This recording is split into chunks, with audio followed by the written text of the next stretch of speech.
Queen Elizabeth remained incredibly close to Prince Andrew right up until her death, royal author claims. Katie Nicholl, Vanity Fair's royal correspondent and author of The New Royals, spoke to Fox News Digital about the late monarch's close relationship with the Duke of York during the months leading up to her death. Sarah Ferguson, the Duchess of York, is opening up about remaining loyal to her ex-husband Prince Andrew, despite the royal's image being tarnished in recent years. "We've been there for each other," the Duchess said of her ex-husband. "When I've gone through really bad times in the past, Andrew's always been there. He is exceptionally kind and he is seriously a good grandfather." Fergie and Andrew were married for 10 years. They split in 1996 after having 2 daughters, Beatrice and Eugenie, but have maintained a close relationship. "He's very steadfast for the girls. We are women that also have had to see a demise of a very strong man, and that has been really difficult to see," she said on Good Morning America. Sarah Ferguson discussed her relationship with ex-husband and disgraced son of Queen Elizabeth II, Prince Andrew. Sarah Ferguson discussed her relationship with ex-husband and disgraced son of Queen Elizabeth II, Prince Andrew. Michael Loxisano / Max Mumby / Indigo / WPA Pool. Prince Andrew, Sarah Ferguson photographed at Balmoral Castle amid lawsuit filed by accuser Virginia Giuffre. Prince Andrew, who was accused of sexual assault of a minor in the United States, settled out of court for an undisclosed amount last year.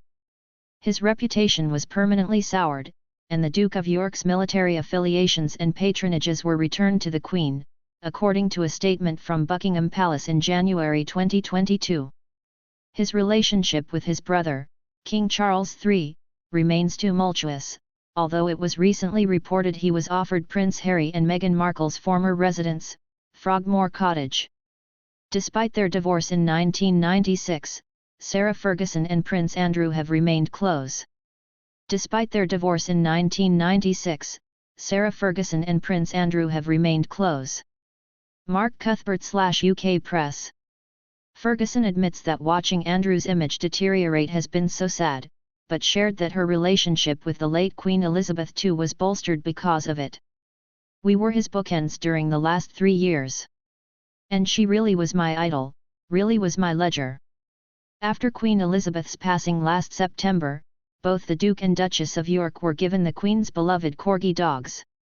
"The corgis live with me," the Duchess explained. "We go out and then they bark into the air and I think the Queen's with me when they do, 'cause one of the last things I said to her was, 'What would you like me to do?' And she said, 'Keep writing.'" Prince Andrew and Sarah Ferguson now care for the late Queen Elizabeth's dogs. Prince Andrew and Sarah Ferguson now care for the late Queen Elizabeth's dogs. Justin Setterfield / Getty Images. The Duchess is currently promoting her latest novel, A Most Intriguing Lady, a historical fiction romance based on her aunt. The book is described as following the perfect Victorian lady who secretly moonlights as an amateur sleuth for high society's inner circle. The concept of conflicting identities is one that resonates with Ferguson, after many years of being criticized in the media. "I feel liberated," the Duchess shared. "I don't know whether it's the Queen passing on that I now think I can just sort of say openly what I want to say without worrying I'm going to offend somebody. I'm really truly authentic Sarah, now." Sarah Ferguson is promoting her latest novel, A Most Intriguing Lady. Sarah Ferguson is promoting her latest novel, A Most Intriguing Lady. Michael Tulberg. Despite feeling liberated, her affinity for the royal family remains. "I believe in the absolute unequivocal institution of the monarchy. I totally support the King and the Queen Consort, and now the Queen, you know," referring to King Charles and his wife Camilla, who it is said will be officially crowned Queen during the royal coronation later this spring. "I've known them all my life. The coronation of King Charles III will take place in May. The coronation of King Charles III will take place in May." Max Mumby / Indigo. Speaking of the King, Fergie said, "I've always adored him all my life. I believe that he is an extraordinary person." At the time of her interview, Fergie revealed invitations for the coronation had not been sent out, so she was unsure if she would be included in the historic day.